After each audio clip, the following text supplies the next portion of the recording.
இயேசு கிறிஸ்துவின் நாமத்தில் உங்கள் அனைவரையும் அன்போடு கூட வாழ்த்துகிறேன். இன்றைக்கு நாம் தியானிக்க போகிற தலைப்பு வலிமை மிக்க ஆயுதம், பவர்ஃபுல் வெப்பன். வசனம் 2 கொரிந்தியர் 10:3-4. நாங்கள் மாம்சத்தில் நடக்கிறவர்களாய் இருந்தும் மாம்சத்தின்படி போர் செய்கிறவர்கள் அல்ல. எங்களுடைய போர் ஆயுதங்கள் மாம்சத்துக்கு ஏற்றவைகளாய் இராமல் அரண்களை நிர்மூலமாக்குகிறதற்கு தேவ பலம் உள்ளவைகளாய் இருக்கிறது. இங்கே அப்போஸ்தலனாகிய பவுல் கொரிந்து கிறிஸ்தவர்களுக்கு எழுதும்போது பாருங்க, சிலர் அவரை என்ன சொல்றாங்கன்னா, ஒரு உறுதி இல்லாத மனம் கொண்டவர், இவர் நேர்மை இல்லாதவர், இயேசு கிறிஸ்துவின் அப்போஸ்தலராகிய இருக்கவே இவருக்கு தகுதி இல்லை என்று குற்றம் சாட்டுகிறாங்க. ஆனால் இங்கே அதுக்கு பதில் சொல்றாரு.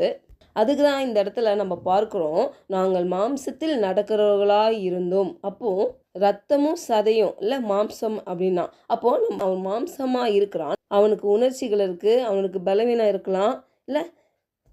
அப்போ அவன் மாம்சத்தில் நடக்கிறான், அவன் இருக்கிறான் அப்படின்றதுக்காக அவன் மாம்சத்தின்படி போராடுவது இல்லை என்று பார்க்கணும். எப்படின்னா ஆவிக்குரிய போராட்டமாக இருக்க வேண்டும். பாருங்க, சில மனிதர்கள் நம்மளுக்கு எதிராகவோ இல்லாட்டி பின்பாகவோ என்ன பேசினாலும் நம்மளுக்கு கோபம் வரும் இல்லையா. அதனால் நம்ம பழி வாங்குறதுனாலையோ சண்டை போடுறதுனால அல்ல, மாம்சத்தின்படி போராடுவதல்ல, நம்ம ஆவிக்குரிய ரீதியில் ஆவிக்குரியவர்களாய் விசுவாசம் உள்ளவர்களாய் விசுவாச போர் செய்ய வேண்டும் என்று நாம் பார்க்கிறோம்.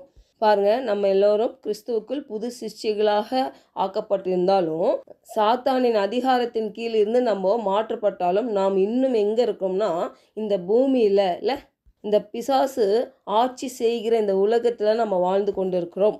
வேதத்தில் பிசாசை குறித்து நம்ம பார்க்குறோம் இல்லையா. 2 கொரிந்தியர் 4:4 பார்க்குறோம், இந்த உலகத்தின் தேவன் என்று பார்க்குறோம் இல்லையா.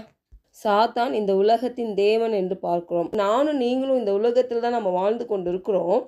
தேவனுடைய வார்த்தையின்படி நம்மை சுற்றியுள்ள இந்த சாத்தானின் கிரியைகள் நம்ம பிதாவாகிய தேவனுடனான நமது ஐக்கியத்தை அழிக்கவும் இல்லை அவன் முயற்சிக்கிறான். பாருங்க, அதை எப்படி நம்ம போராடுவது, அதை எப்படி அதை மேற்கொள்வது அப்படின்னா, அரண்களை நிர்மூலமாக்குகிறதுக்கு தேவ பலம் உள்ளவைகளாக இருக்குது, தேவ வல்லமை உள்ளவைகளாக இருக்குது என்று பார்க்கிறோம். இந்த அரண் என்பது பார்த்திங்கன்னா கோட்டை இல்லையா. அந்த கோட்டைகள் எப்படி நம்ம மனதில் நிலைநிறுத்தப்படுகிறது, அதனால் நம்ம ஒவ்வொரு எண்ணங்களையும் சிறைப்பிடிக்க வேண்டும் என்று பார்க்கிறோம்.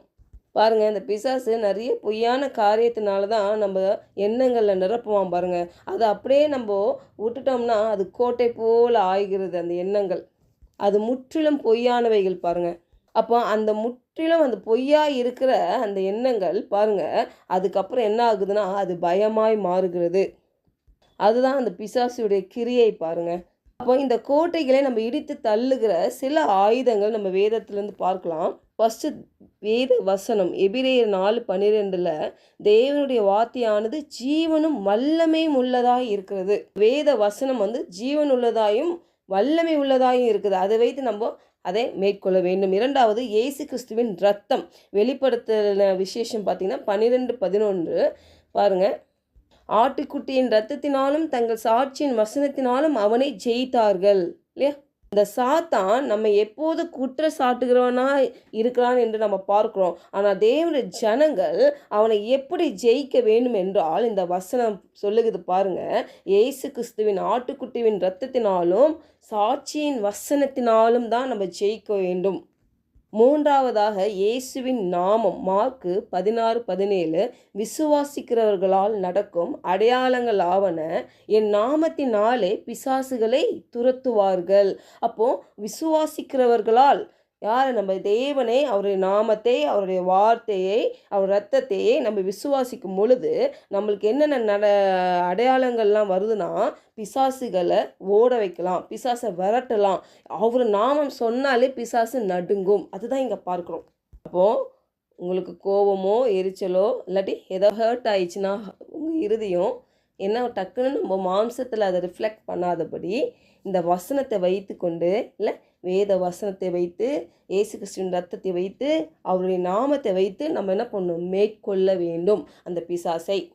பாருங்கள், என்றைக்குமே நம்ம இருதயம் சமாதானமாக இருக்கும் பொழுது தான் தேவனுடைய வாக்கு தத்தங்கள் நம்ம வாழ்க்கையில் நிறைவேறும். அது சில ஆண்டுகளாக நான் அதை கற்றுக்கொண்டேன் பாருங்க.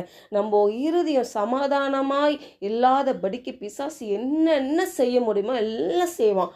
ஆனால் தேவ பிள்ளைகளாகிய நாம் ரொம்ப விவேகத்தோட இதை கையாள வேண்டும். அதுதான் இங்கே பவுல் சொல்லுகிறார், அரண்களை நிர்மூலமாக்குகிறதுக்கு தேவ பலம் உள்ளவைகளாக இருக்குது. அப்போ நம்மளுக்கு ஆயுதங்கள் இருக்குது. 3 ஆயுதம் இருக்கு இல்லையா? வேத வார்த்தை, இயேசு கிறிஸ்துவின் ரத்தம், அவருடைய நாமம். இதை நம்ம தரித்து கொண்டவர்களாய் இந்த அரண்களை நம்ம நிர்மலமாக்கவும் ஜெபிக்கலாம். பரலோக தகப்பனே, இந்த காலை வேளையில் எங்களோட நீர் இடைப்பட்டதுக்காக உமக்கு நன்றி செலுத்துகிறோம் கர்த்தாவே. ஆண்டவரே, வலிமை மிக்க அந்த ஆயுதத்தை நாங்கள் தியானித்தோம் ஆண்டவரே.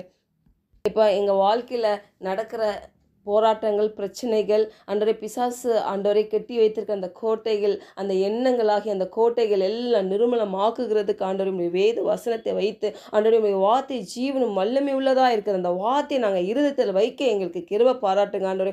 அந்த வார்த்தையை வைத்து அவனை மேற்கொள்ளவும் ஆண்டவரை இயேசு கிறிஸ்து அவனுடைய ரத்தத்தின் நிமித்தம் ஆண்டவரே அப்பா அவனை மேற்கொள்ளவும் ஆண்டவரே அப்பா உம்முடைய நாமத்தை ஆண்டவரை சொல்லும் பொழுது ஆண்டவரை அவன் நிர்மலம் ஆகுவதற்கும் எங்களுக்கு அந்த தேவ பலமுள்ள தேவனுடைய வல்ல எங்களை நிரப்பும்படியாக இந்த வேளையில எங்களை அர்ப்பணிக்கிறோம் ஆண்டவரே.